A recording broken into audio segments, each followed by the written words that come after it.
Well, hello there. Welcome to the final video in my 5-part backyard sauna DIY video.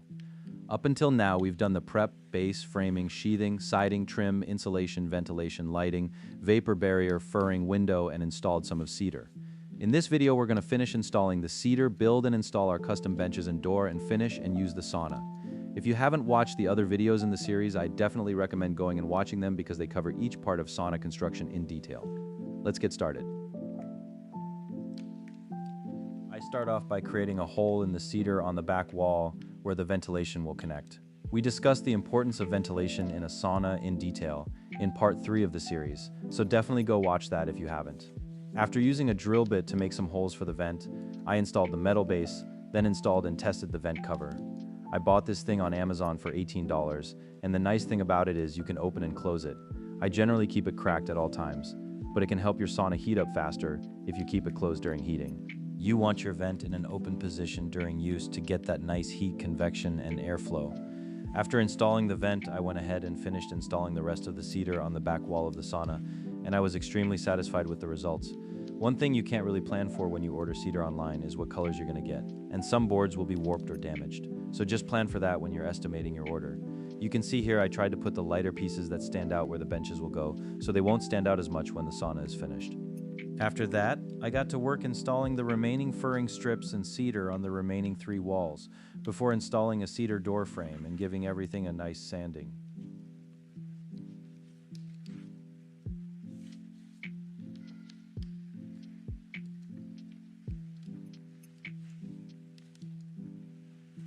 Then it was time to get to work building our custom door from scratch. I saw people say this in other videos, and it's true, building a door from scratch is not that easy.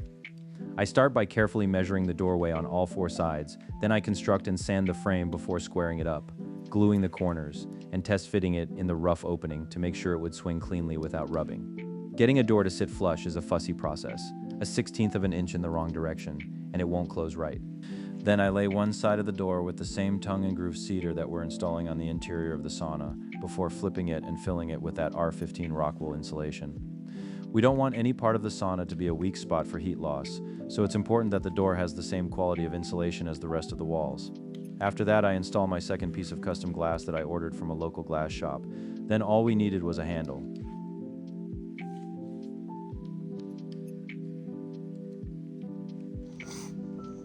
It's a big door handle, but I kind of like it. I think it'll look good. The door's kind of big, and I mean, obviously it'll go on this side. I'll just put it there for context, but that'll be the door handle right there. So this is the rough door. It has cedar planks on both sides, the rock wool insulation in between. That's what it looks like with the door handle. It's not secured yet. I'm waiting on some linseed oil to come in to seal it. But then I think that'll go right there, and then we'll be ready to put that on the sauna. It is freezing out here. It's about 15 degrees. Everything's frozen, but I got the door on. It needs to be sanded and shimmed a little bit for sure. It's definitely kind of messed up, but it's on there. So that's good. I just wanted to get it closed so that when all this stuff melts, it stops going inside the sauna. After getting the door assembled and installed, I finished the final wall of the sauna with the cedar. I was happy to have all of that nice, expensive cedar installed, and I was very pleased with how well it turned out. With the cedar fully installed, it was time to build and install the benches. I really spent a lot of time agonizing over where these benches would go. I wanted them as high as possible to get the maximum benefit of the sauna, but still with enough room so that me and the average person could sit on the top bench comfortably without it feeling too crowded to the ceiling. After some careful measurements and extensive testing, I got to work building and installing the frame for the first bench. I knew the cedar boards I would use for the bench were going to be thin, and I wanted this thing to be bulletproof, so I went with 9-inch on-center studs for the frame.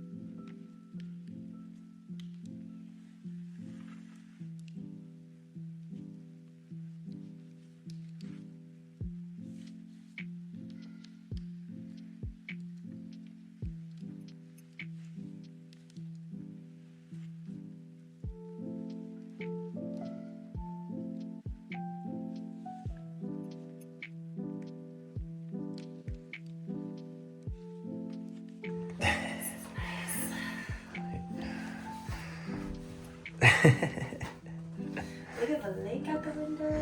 The view from up there is really good. Wow. After receiving the boss's seal of approval, I got to work on assembling and installing the lower bench. Thanks to my careful measurements earlier, the lower bench height would be above the top of the heater, which was an extremely important requirement in my design. I also went ahead and got the underbench lighting in place.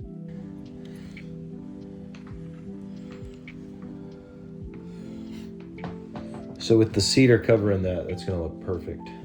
You can already see that offset lighting from the bottom.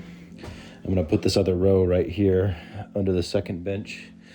People will be able to come in here, step on that, up to the top bench. This looks great. Before moving on to the next step, which was installing the heater and electrical, a tree fell on my dock and my friend had to help me get it off.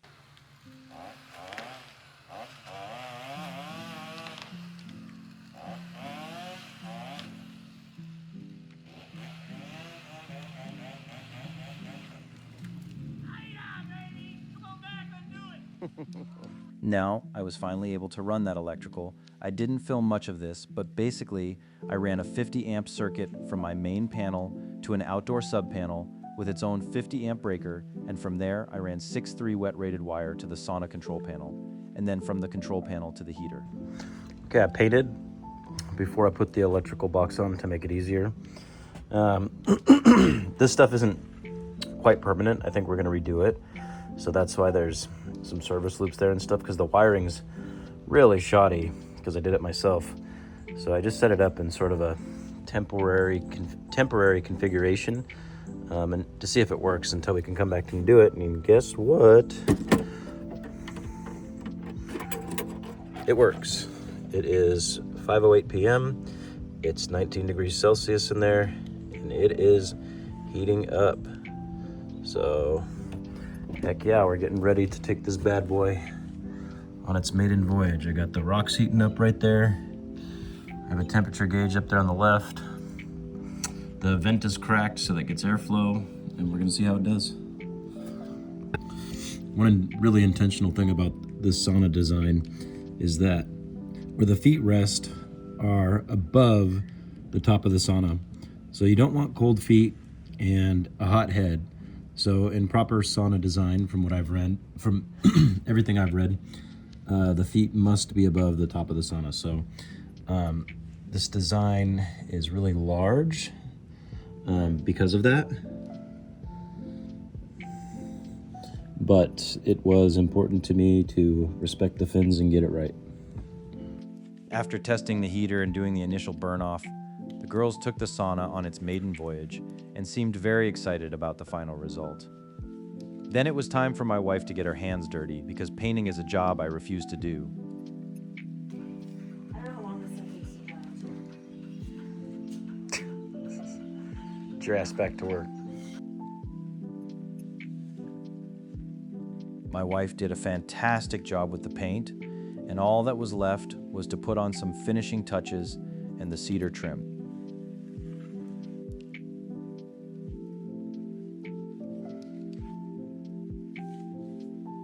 I put cedar trim both around the door and the window.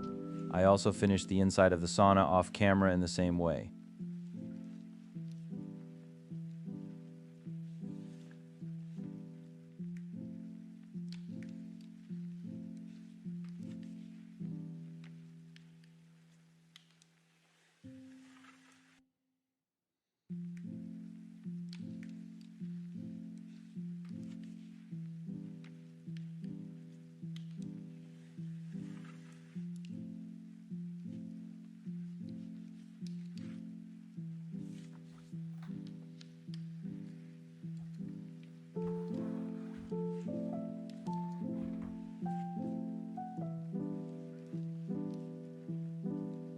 It's heating up now.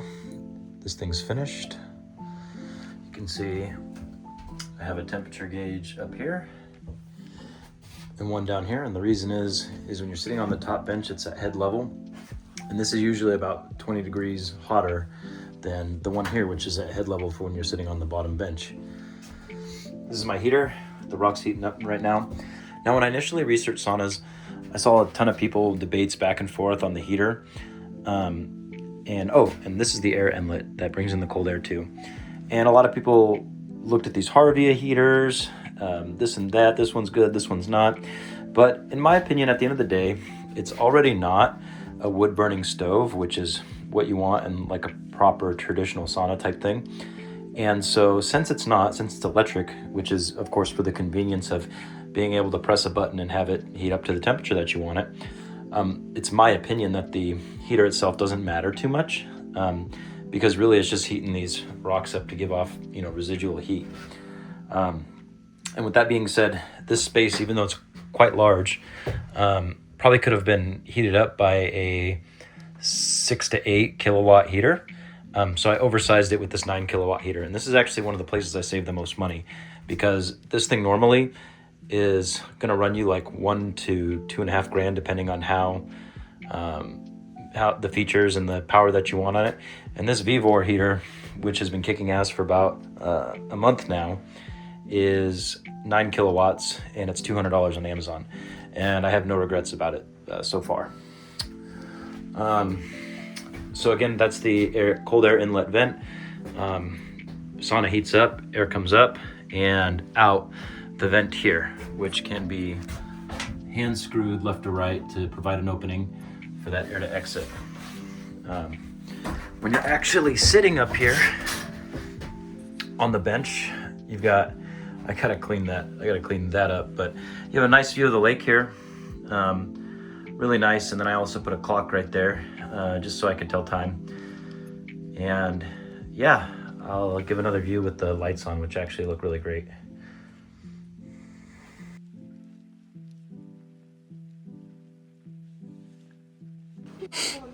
So this is like a real day in summer. After the sauna's been built for a while and the family's going from cold to hot to hot to cold, and that's how the Finns do it. They cycle. They do, cycles of 15-20 minutes in the sauna, and then they usually jump in like a cold frozen lake or something. We don't have that here, and it's the middle of summer, but we do have the cold plunge, and the kids like going in there and plunging for a few seconds, and then they like going and sitting in the sauna. And of course we do it for longer. I've had this cold plunge now for like a year, and it's pretty good. I can't complain. Obviously, I think eventually I'll get a plunge that is like more rigid and a little bit bigger.